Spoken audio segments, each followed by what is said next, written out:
안녕하세요. 그림영법의 김선생입니다. 자, 이번 시간에는 교사의 착오와 관련된 판례를 정리해 보도록 하겠습니다. 자, 갑과 을이 있는데, 자, 갑과 을은 선후배 사이이고, 자, 이 을은 또 조직폭력배의 두목입니다. 자, 그리고 또 A와 병이 있는데, 자, 이들도 조직폭력배로서, 자, 병이 두목이고 A는 부하입니다. 자, 그런데, 자, 부하인 이 A가, 자, 갑을 찾아와서 행패를 부리는 바람에, 자, 갑이 망신을 당하는 이런 일이 있었습니다. 자, 그래서 화가 난 갑이 후배인 을에게, 자, A라는 애가 행패를 부려서 망신을 당했는데, 자, 나이 먹고 창피해 죽겠다. 네가 알아서 좀 혼을 내줘라 라고, 자, 이렇게 말을 했습니다. 자, 판례는, 자, 이 혼을 내줘라라는 말을, 자, 상해를 교사한 것으로 봤습니다. 자, 그런데 이 말을 들은 을은, 자, 이걸 병 조직에 대해 보복 조치를 취하라는 뜻으로 알아듣고는, 자, 부하들을 시켜서 병을 상해하도록, 자, 이렇게 지시를 합니다. 자, 그래서 지시를 받은 을의 부하들이, 자, 병에게 상해를 가하였는데, 자, 이로 인해서 병은, 자, 사망을 하고 말았습니다.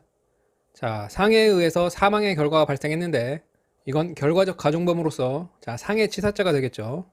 자, 그래서 판례는 이 을과 부하들에 대해서는, 자, 상해치사죄의 공동정범을 인정했습니다. 자, 그런데 이때 이를 교사한 갑, 자, 이 갑에게도 상해치사죄의 교사범이 성립할 수 있는가 하는 게 문제된 사안인데, 자, 일단 갑은 혼을 내주라고 이렇게 말을 했는데, 자, 이건 상해를 교사한 것으로 볼 수가 있겠죠. 자, 그런데 피교사자가 상해치사죄를 범한 경우, 자, 이건 우리가 교사죄 관련 문제에서 본, 자, 교사의 착오 중에, 자, 양적 착오죠. 자, 그 중에서도, 자, 피교사자가 교사 내용을 초과해서 결과적 가중범을 실현한 경우로서, 자, 이건 예외에 해당하는 경우입니다. 자, 이렇게 피교사자가 결과적 가중범을 실현하는 경우, 자, 이때는, 자, 교사자에게 이 중한 결과에 대한 예견 가능성, 자, 이게 있으면, 자, 이때는 교사자에게도 결과적 가중범의 교사범이 성립하게 된다고 했죠. 자, 그런데 이 판례 사안에서, 자, 상해를 교사해서, 자, 피교사자가 결과적 가중범을 실현한 경우, 자, 이때, 자, 교사자인 이 갑에게, 자, 이 결과에 대한 예견 가능성이 있다고 볼 수 있을까?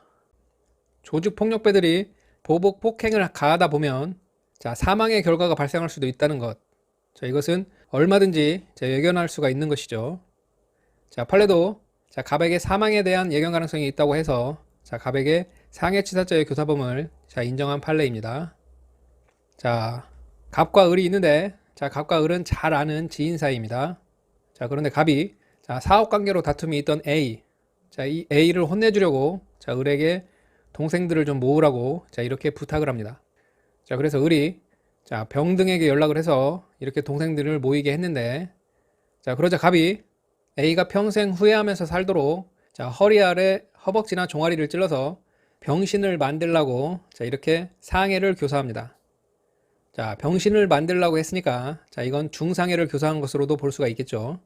자, 어쨌든 갑은 이렇게 상해를 교사했는데, 자, 갑이 상해를 교사할 때, 자, 을은 병등에게 갑을 좀 도와주라고 이렇게 말을 했습니다. 자, 그리고 이런 지시를 받은 병등은, 자, A의 종아리 부위를 20차례 정도 칼로 찔러서, 자, A를 살해해 버렸습니다. 자, 그렇다면, 자, 병등은 살해의 고의로 A를 살해했으니까, 자, 이건 살인죄가 되겠죠. 자, 따라서 이 병등은 살인죄의 공동정범이 됩니다. 자, 그럼 이를 교사한 갑의 죄책은 어떻게 될까? 자, 갑은, 자, 상해를 하라고 교사했는데, 자, 이로 인해서 사망의 결과가 발생했죠. 자, 이렇게 피교사자가, 자, 교사 내용을 초과해서 사망이라는 결과를 발생케 한 경우, 자, 이때 이 교사자에게 이 사망이라는 결과에 대해서 예견 가능성이 있다면, 자, 이때 이 교사자에게는, 자, 상해치사죄의 교사범이 성립한다고 했죠. 자, 그런데 허벅지나 종아리를 칼로 찌르면 과다출혈로 사망할 수도 있다는 것. 자, 이것은 충분히 예상이 가능하죠.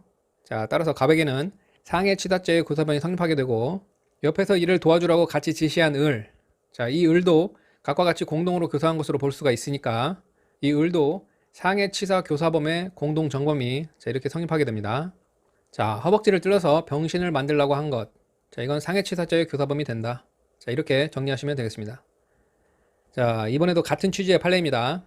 자, 갑과 을이 있는데, 자, 갑이 을에게, 자, A에게 중상해를 가하라고, 자, 이렇게 교사를 했습니다. 자, 그런데 갑의 지시를 받은 을은, 자, A를 살해해 버렸습니다. 자, 이때도 마찬가지로 중상해를 교사했으니까, 자, 이 사망이라는 결과에 대해서는 충분히 예견 가능성을 인정할 수 있겠죠. 자, 따라서 갑에게는 상해치사죄 교사범이 성립하게 된다는 그런 판례입니다.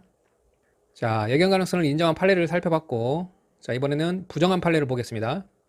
자, 갑과 을이 있는데, 자, 갑이 을에게 A를 정신 차릴 정도로 때려주라고, 자, 이렇게 상해를 교사했습니다. 자, 그런데 이런 지시를 받은 을은, 자, A를 살해해버리고 말았습니다. 자, 이때도 갑에게, 자, 이 사망에 대한 예견 가능성이 있다면, 자, 상해치사죄의 교사범의 성립을 인정할 수 있겠죠. 자, 그런데 판례는, 자, 이때는 예견 가능성이 없다고 이렇게 판시했습니다. 자, 그래서 갑에게 상해죄의 교사범까지만을, 자, 이렇게 인정한 판례인데, 자, 그런데 이건, 자, 판례상으로도 정확한 사실관계를 알 수가 없는데, 자, 아마 정신 차릴 만큼만 살짝 때려줘라 라고, 자, 이런 취지로 말하지 않았나 이렇게 생각이 듭니다. 어쨌든 이 혼을 내주어라 사건과 잘 비교해서, 자, 정리를 해 두시길 바랍니다. 자, 이렇게 해서 다 살펴봤는데, 자, 도움이 되셨다면 구독과 좋아요 눌러주시고, 자, 다음 시간에 만나도록 하겠습니다. 감사합니다.